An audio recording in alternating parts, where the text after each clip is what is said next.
Hello and welcome to Forever Rugby on Forever Sports. And the world champions have been beaten by Australia. Quade Cooper slotting a after-hooter penalty to down the Springboks.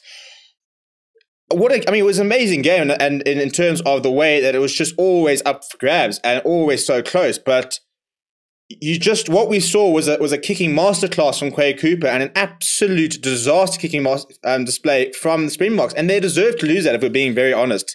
It was a massive comeback from the bench to be able to reduce that 19-11 deficit they had to take the lead early in the game, but we left 10 points out there. Horrible kicking display from Andre Pollard, a horrible effort from Damian Willemse in the conversion, which had he gotten would have actually meant that the Wallabies would have been kicking to draw the game.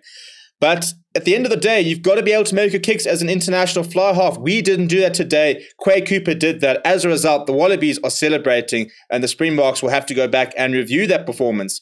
Please do smash a like on the video and subscribe to the channel as well. Right, in terms of how it sort of all went, the Springboks got the points underway in the 6th minute with a Pollard penalty, but Quade Cooper then almost immediately off the kick off this box to then concede a penalty, and Quade Cooper leveled things.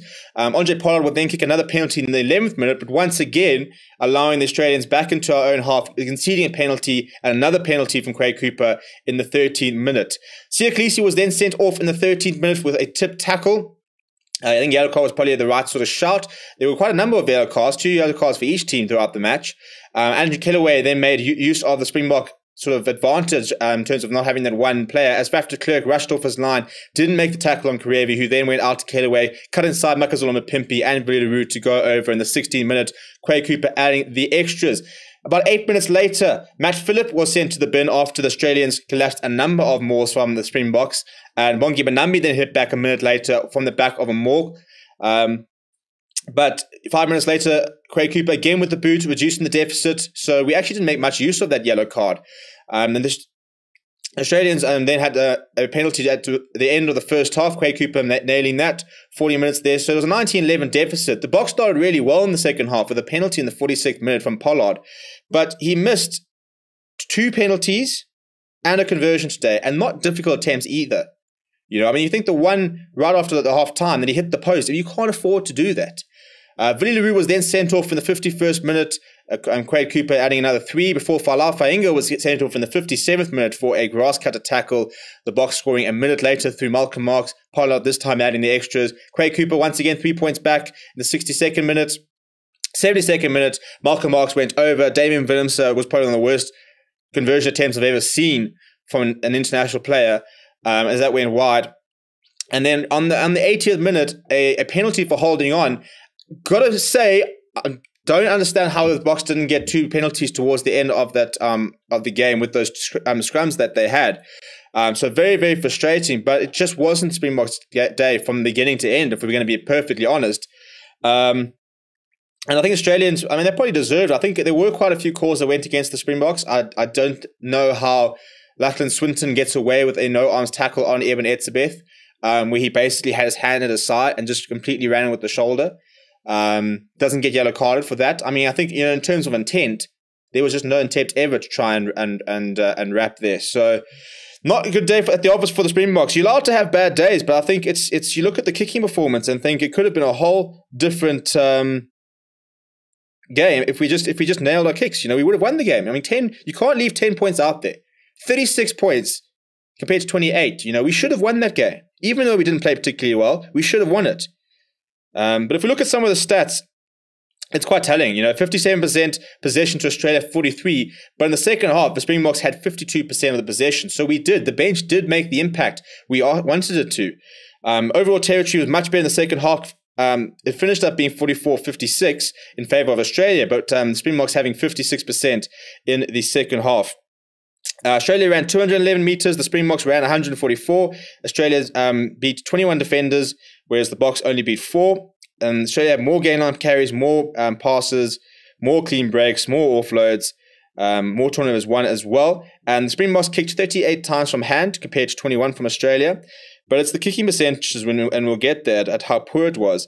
The Springboks made 99 of 120 tackles, missing 21. Australia made 79 of 83, missing just 4, 95% tackle success rate. So they weren't missing any tackles.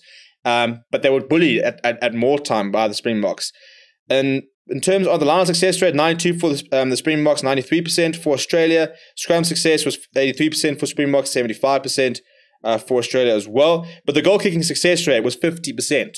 4 out of 8 kicks we actually got. We missed 4 kicks today. You cannot do that. Quade Cooper nailed 8 out of 8, played a full 80 and won them the game. You know, penalties conceded. Australia conceded 29 penalties to the Springboks 15. So it was there for the taking. It really was there for the taking. They just didn't want to take it. And I think that Andre Pollard and Damian Willemse, look, Damian Willemse to a lesser extent, because I think that, you know, he had that one kick towards the end, so he only missed one. Didn't look particularly good. He also had a try-saving tackle, but I thought that was probably one of the worst games I've ever seen Andre Pollard play, if we're being brutally honest. Some big performance from the Springboks. Franco Mostert and Lourdes Diago were immense. Franco Mostert made 13 tackles, didn't miss a single one. He's just so good at the moment. Steven Kitshoff making 7 tackles. Lourdes Diago making 12 but missing 5. Faf de Klerk making 11 but missing 2. Damien Lelindi making 7, missing 4. In terms of other big performances, I mean, Michael Hooper made 8 tackles. Matt Phillip was quite involved, 11 carries and 6 tackles for him.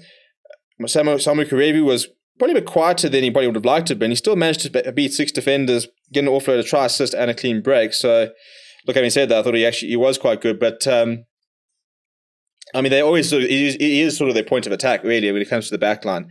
But uncharacteristically poor performances from, I thought Lukhanyo didn't have his best game. I thought our front row in the beginning of the first half had a couple of bad moments, but the replacement front row really did come good. So a frustrating day at the office for the Boks, and a lot needs to be improved. But at the end of the day, we always knew if we wanted to win the Rugby Championship, we're going to have to beat New Zealand twice. And that is the case more than ever. We're going to have to respond and beat Australia next week. And we're going to have to go and try and beat New Zealand twice. And our bonus points will actually start coming into it. We did get a losing bonus point. But a frustrating day for the Springboks. And it all comes down, as I said, it all comes down to being able to get your kicks over. We didn't do that. Please do smash a like on the video. Let me know what you thought of the game down in the comments below. And subscribe to the channel as well. My name is Steven. Thank you very much for watching, and I'll chat to you soon.